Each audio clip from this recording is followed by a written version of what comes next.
Welcome to Around the Plains, the Auburn sports game show where we pit different student media organizations against each other to see what their thoughts are on various Auburn sports and professional sports around the world.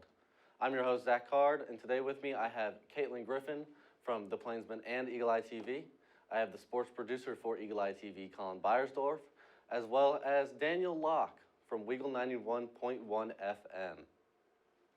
So without further ado, let's get into the first question. Auburn Soccer has gotten off to a great start this year, sitting at 4-1-4. The offense is led by Hackett, who has 9 points with 2 goals and 5 assists. And the defense is led by goalkeeper Maddie Prohaska, who has only allowed 4 goals the whole season with a total of 28 saves. Are you more impressed by Auburn Soccer's offense or defense, Daniel? Without a shadow of a doubt, the defense. I'm like 4 draws, I believe, and against lesser opponents such as, West Virginia. I know they drew that game, should have won. They drew the Sanford game, should have won. Drew the Wake Forest game, really should have won. The one of these draws I'm really willing to accept is Florida State. At the time, the number 2, I believe, team in the country. But looking at the defense, only giving up 4 goals on the season, have not conceded more than 1 goal in a single game, and they're only allowing opponents to take about 8 shots, give or take, on average game, which is really good. Goalkeeper Maddie Prohaska has a save percentage of .875, and Auburn's play has also been very disciplined this year, as they've only had 72 fouls called on them, as opposed to 110 being called on opponents. And more often than not, fouls are called on the defensive team at the time. So disciplined play, disciplined defense, and that's why I believe Auburn's doing as good as they are so far this year. Colin?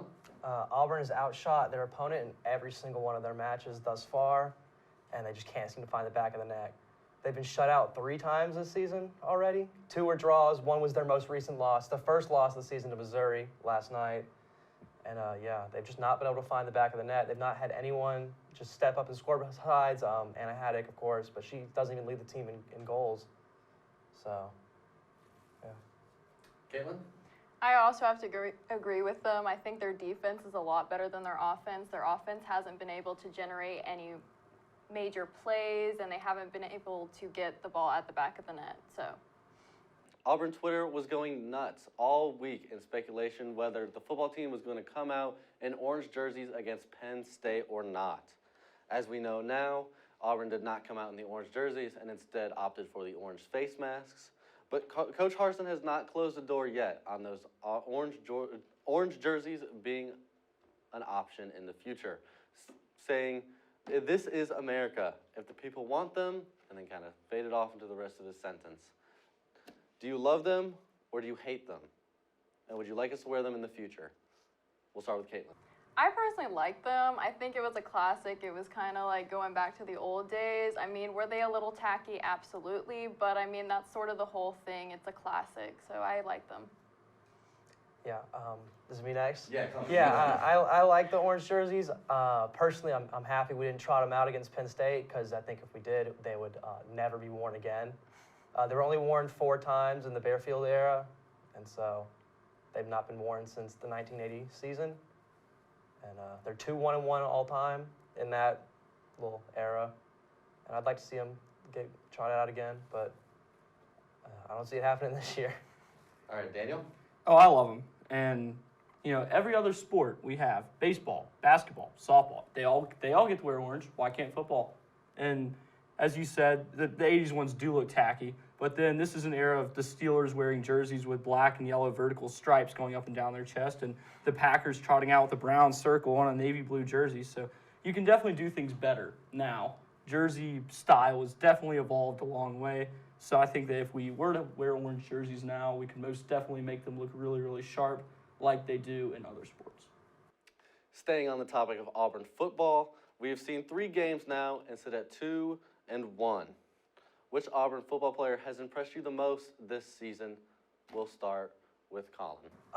The one that's impressed me the most is Jarquez Hunter. Just his, building from his freshman to sophomore year. His freshman year, he had 3 touchdowns the whole season. He's got 4 rushing touchdowns already. He's added a receiving touchdown yesterday against Penn State. It's his first one of his Auburn career. It also looked pretty flashy with that hurdle on the sideline.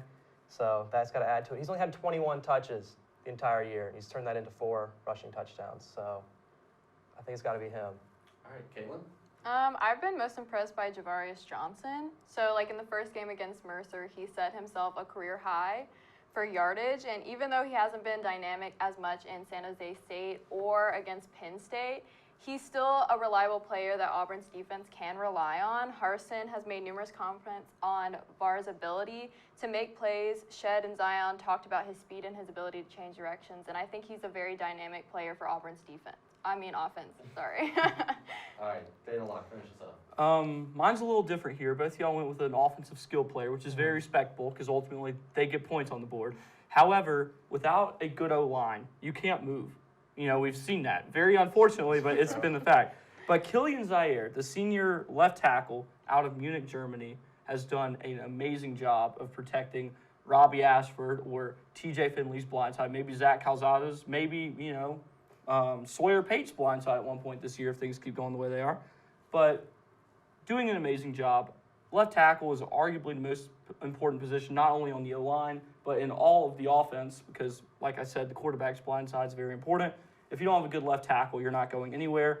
That is one piece that Auburn has in Killian Zaire. Switching gears to professional football, the Denver Broncos have 2 new faces in arguably the most important position on the field and on the sideline. After trading for quarterback Russell Wilson in the offseason and signing head coach Nathaniel Hackett,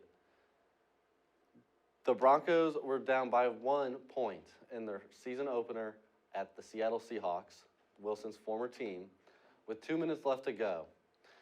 The Broncos stormed down to the Seahawks' 46-yard line and spent all the clock ticking down the play clock until there was 20 seconds left on the game clock, in which they trotted out kicker Brandon McManus to try a 64-yarder, effectively taking the ball out of all-pro Russell Wilson's hands and into the hands of an albeit good kicker. McManus missed, and all week the Broncos have been under scrutiny for this decision, especially Nathaniel Hackett. What do you make of Broncos head coach Nathaniel Hackett's decision in their eventual loss to the Seahawks on Monday Night Football? Caitlyn? I think it was a stupid call, to be frank. I mean, to send McManus out there to kick a 64-yard kick, his record is 61. 3 yards is a lot for that. I think it was a stupid call. I think they should have ran it personally. Ran the ball. Yes. Okay. We'll go to Daniel. I thought it was criminally poor. Very, very, bad call.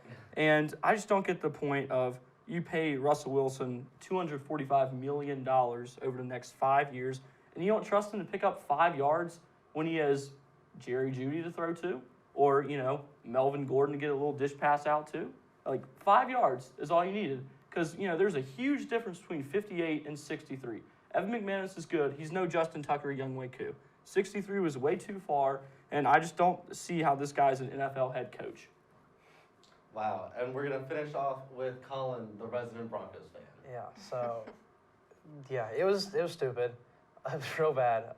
Like you said, Nathaniel Hackett has not been a head coach very long. 1 game, and it's I think it comes down to him being a rookie head coach. He's got to learn to trust his players more. Obviously, he trusted McManus, but he has the leg for that. We saw it it had the distance, just didn't have the angle. But you don't, like you said, you don't pay Russell Wilson $245 million over 5 years to kick a 64-yard field goal on 4th and 5 to win the game. You're just not going to win the game like that, maybe ever. Now it's time for the showdown. With 11 points, Daniel Locke will be joined by Colin Beyersdorf, who has 10. Sorry, Caitlyn, but you only finished with 8 points, and thus you are out. Arguably the greatest women's tennis player of all time, Serena Williams, decided to call it a career and retire from tennis Grand Slams. Since then, she has teased at a possible comeback by citing Tom Brady and his return to football after his retirement announcement. Do you think Serena Williams is truly done, or do you think is she going to come back? We'll start with Daniel. I don't think she's coming back. Like, during the interview that she gave after being eliminated by Aliyah Tomljanovic at the U.S. Open, she just seemed done. She seemed content.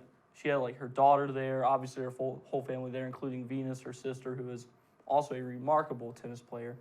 So she just seemed content, you know, kind of like Peyton Manning when he went out. Broncos reference there for you. When he went out after beating the Panthers in the Super Bowl 50, he just seemed content. I saw a lot of the same body language during that interview she gave at the end of her round of the U.S. Open. So that's why I think she's done. Colin? What more does she have to prove? Like, she's arguably, I wouldn't even say arguably. She's like the GOAT of women's tennis. She's done everything that she needs to. And yes, Tom Brady has made a thing of retiring and unretiring, and I'm sure we'll see more and more of that as it goes on. But I don't know. It's just not a good time to be referencing Tom Brady when he's going through his whole family drama. And I think Serena is more family-oriented than Tom. Congratulations to Daniel Locke of Wiggle 91.1 FM on his inaugural victory in Around the Plains with a 14-point total. It's time for some FaceTime for you. Say whatever you would like. Listen to my sports talk show every Thursday morning at 10 a.m. over on Weagle 91.1 FM, the Eagles Nest. Griggs Blankenberg and I are going to be going through his Penn State game. As painful as it's going to be, we've got all of your Auburn sports coverage and more. Thank you, Daniel, and thank you for watching. We'll see you back again next week for Around the Plains.